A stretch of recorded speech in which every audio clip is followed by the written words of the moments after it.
Hey friends, welcome to Opimation, and for those who are new to the channel, my name's Opie. I'm an animator in the video games industry, and today we will be reviewing this book by Kleon called Still Like an Artist. Now this book has the series of his books, which he has here, Show Your Work and Keep Going, which I'm reading at the moment. All three of these have had a big impact on me, documenting my work, showing my work, starting a YouTube channel, not being too conscious about it and just putting yourself out there. So without further ado, let's review this. Hey guys, so this is the book, Still Like an Artist, 10 Things Nobody Told You About Being Creative by Kleon.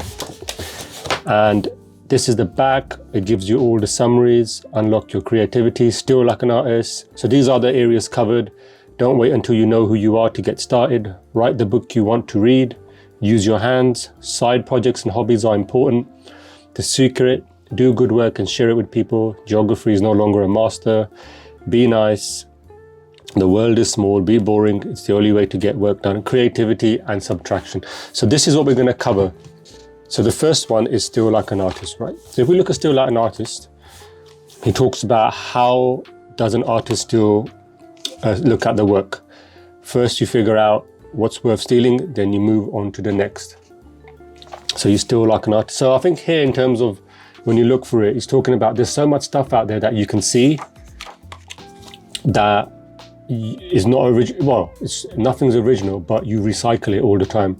So first thing he's saying is like still like an artist, from what I think. And first you figure out what stuff you really love, and then you put your little twist on it and a little change to it.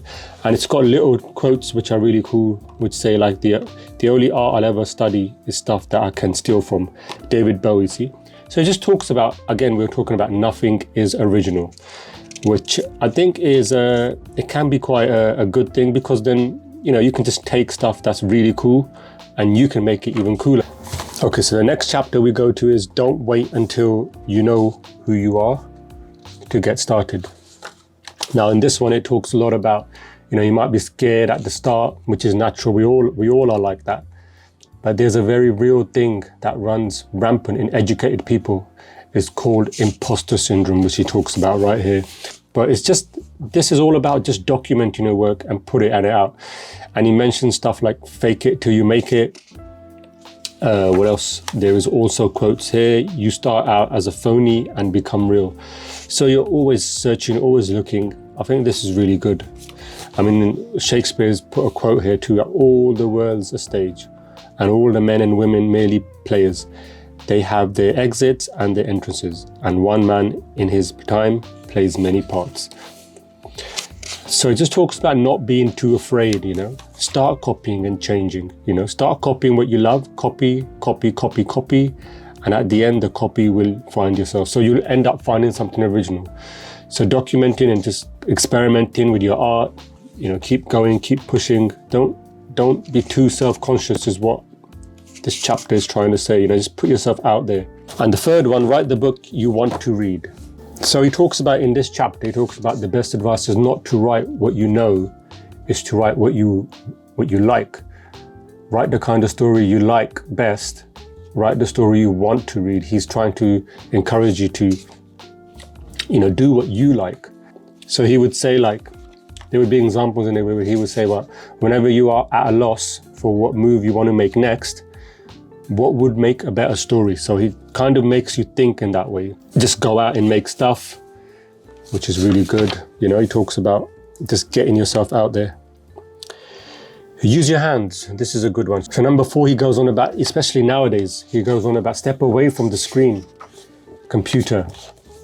And he talks about how computers have robbed us of any feeling that we're actually making things, and that we need to be more, or feel like we're making something with our bodies and not just heads, which relates quite well to animation in terms of what I'm doing, because sometimes you look at your work so much that you think it looks good, but then when you take a step back, come back after a day, you can see all the faults. Or if you flip the camera around horizontally opposite and have a look, you see it in a different way. So completely understand where he's coming from with that. And again, there's different quotes as here. Edward Tufte, I've stared long enough at the glowing flat rectangles of computer screens. Let us give more time for doing things in the real world. Plant a plant, walk the dogs, read a real book, go to the opera. So true, completely agree with that. It's got some his office here and everything, how he's set up, which is really cool. Number 5 talks about side projects and hobbies are important. And here it's trying to emphasize about practice productive procrastination. The work you do when you procrastinate is probably the work you should be doing for the rest of your life. So this is the kind of idea he's giving you, because that's basically your hobby. You know, that's what you want to do. The little bookmark there. And it makes sense, because if you're doing that in your spare time, that's obviously what you like doing.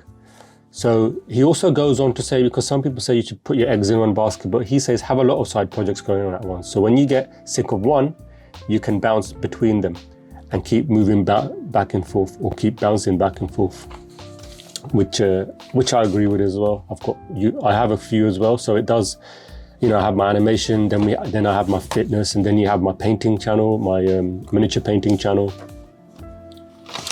And he goes on about not throwing any of your work away, documenting it, you know, go back to it, which is really good as well. And you can see the progress, because the fun is in the process. Okay, number 6 is the secret: do good work and share it with people. So here he talks about obscurity. He talks about obscurity is good. He says that this is a good thing, because you want the attention only after you're doing well. There's no pressure, which makes sense, right? Because you're not under no deadlines and pressure. You're doing it at your own pace. And then he mentions a really good point about you'll never get that freedom back once people start paying attention, because then people would want more material. They want more and more, and restricted to a time. So he says, enjoy your obscurity while it lasts and use it well. Number 7, he goes on about geography no longer being our master. So he goes on to about building your own world, enjoying captivities, surround yourself with books, objects, drawings, things that you love. You know, when great artist Glenn Keane from Disney, who was designing anything he designs, you know, he says that even when he was designing Beauty and the Beast, his whole wall was covered. Everything was covered with beast, animals, characters.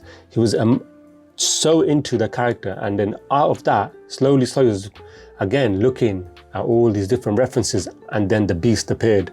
When we go back to the previous chapters about copying, and then the beast appears, you know, with the original work. Perfect example there with Glenn Keane, absolutely amazing animator. I'll leave a link in the description from it. Great animator. One of the legends of animation, living legends. But then the book also goes on, talks about taping things onto the wall, create your own world, as we discussed. A very good chapter there as well. Really nice short little chapters. Number 8 talks about be nice, the world is a small town. And he goes on in this chapter to talk about making friends and ignoring enemies. Stand next to the talent. The only mofos in this circle are people that I can learn from. Questlove, which was a quote which makes so much sense. You know, it's like that book, 7 Habits of Highly Effective People. It talks about you're only the average of the 5 people you spend your time with. So you're gonna spend time with really talented artists. You're gonna push yourself up to that level. Same thing goes online. You know, you surround yourself, follow all these great artists, and slowly they all bounce off you, and you can end up helping each other, giving each other feedback just to get up to that extra level, which is what we're all trying to do. We're trying to raise each other's game. And he talks about what you will need for this, standing next to the talent: curiosity, kindness, stamina, a willingness to look stupid. Yeah, we go to sometimes just put your work out there and then just take the criticism, get it, constructive criticism, make your work even better. Take that feedback and make it even better. That's what you're trying to do. You're trying to raise your game at the same time like that. And then he goes on to this chapter, which is like quick picking fights and go make something. It's okay. He's basically trying to stress that it's okay to get angry. You're gonna get trolls out there who are gonna do that, but there's very minimal, those trolls. The majority of, if you count the majority of people who are out there, they're decent people. They're, you know, for every one troll, there's 10 brilliant people that will help you. he's trying to say. You know, it's okay to get angry, but then he says, keep your mouth shut and get on with your work, basically, do your work. Because you're in control of you, you know, so just keep on doing your work and don't worry too much about all the trolls and stuff. Easier said than done, right? And then he talks about writing fan letters. If you admire people, so he's basically saying if you admire people who have a blog piece, you know, add links and share them on your website, and maybe, you never know, they might see your work, they might end up sharing your work. So that's another way of creating backlinks and networking that way. And then with that, you can also get more traffic for your website, so you'll get more people looking at your work. Then I quite like this one, keep appraise files. He goes, life is a lonely business, as he says here, filled with discouragement and rejection. We've all been there, right? So I would say, so he's basically saying, remember the compliments and forget the insults. Yeah, it's a hard thing to do, but if you can do that, that's a good thing, yeah? Nasty emails he deletes, and basically the positive emails he keeps for when he's having a bad day. And I do this as well. I mean, when I was doing Animation Mentor, I always remember my mentors who gave me really good feedback. I've got it fixed in my brain, and I used to write their quotes down. So whenever I would have a bad day, I would just read those, and they really lift me up. Because they are professional mentors who are in the actual industry working for Pixar, DreamWorks, and what have you, Weta. One particular mentor of mine, Steve Cady from Weta, and you know, he encouraged me a lot. And it's coming from a guy like that who's so professional at what he does, you know, it kind of makes you feel like, okay, if someone else criticizes me really badly, it's all right, because this professional said that my work is up there, you know, and it can be better, obviously. So it's nice to have those little quotes around that really keep you going when you get bogged down. Moving on to number 9, be boring. It's the only way to get your work done. So here he talks about, you know, this nice quote here, be regular and ordinary in your life so that you may be violent and original in your work. So make your work speak for itself is what the gist of this chapter is saying. And then it also covers other areas, like basically stay out of debt, take care of yourself, keep your day job, get yourself a calendar, keep a logbook, journal, which I've been doing as well, you know, every day, which helps with your writing, which is really good.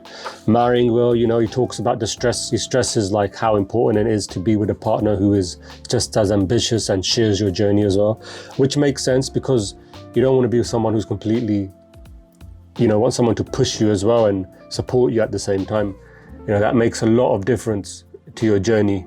You know, you're going to have your ups and downs, but, you know, it will help if someone's on the same wavelength, as they say. And finally, number 10, creativity is subtraction. So choose what you love to leave out. Don't try to do too much, which is always good, you know, especially when we're young and we're students, like I've been there. The ambition is really good when you want to do these massive projects, but especially coming from an animation background, when I was teaching students, when it comes to the final project, they get a bit too not confident, but ambitious about their projects. And that's good, it's really good, but you have to understand with the university, you've got a little time span of like 10 to 12 weeks to do something, or even 8 weeks. So you've got to get a realistic little project in that's quality rather than quantity. So keeping it really simple is really important as well. And then he finishes off with a nice, if we go back, there's a little quote here. Yeah. Telling yourself you have all the time in the world, all the money in the world, all the colors in the palette, anything you want, that just kills creativity. So that's a nice way to end. And then he has his own little artworks here, collages that Kleon does, like these little, I'll go through here, like all of these. It's his artwork. He's got collages on his Instagram and stuff. Nice little charts he has here as well. So that's the book. I really love this book. He's got 3 series books. The next one is Show Your Work, which is my favorite one. And then there's Keep Going, which I've nearly finished reading, but I will review them all. I really like this book. I really would recommend it for all artists, because this really did change my life. It's made me start my YouTube channel. It's made me be consistent in my YouTube channel. Show Your Work, which is the next book, that has made me really change my thinking as well. I actually read that one first, then I read this one, and we will go through that as well. Hey guys, I hope you found that review helpful. These books, I think, are essential for everyone to read, especially artists, because, well, there's an artist in everyone, right? All three of them. I will be reviewing the other Show Your Work and Keep Going as well. But they have changed my life in a way where I'm not afraid of documenting my work. So to share and also to help others. And this is what this YouTube video is about as well. And also sharing other stuff, not just artwork. I'll be sharing some other stuff, which is like my paintings, which I do for miniatures with the cabinet behind me. You can see my fitness journey, which I keep going on about, but I will share that as well. So an essential read, a really essential read, and all three of these, they're books that you come back to again and again because they're so good for reference and they're so good for just keeping you going. So I honestly can't recommend these books enough. They're short, you can read them within 30 minutes. So yeah, I just highly recommend, so check it out. So if you like this video, please share, like and subscribe. And if you think anybody else would find it useful, please feel free to share that as well. But in the meantime, happy animating and have fun animating.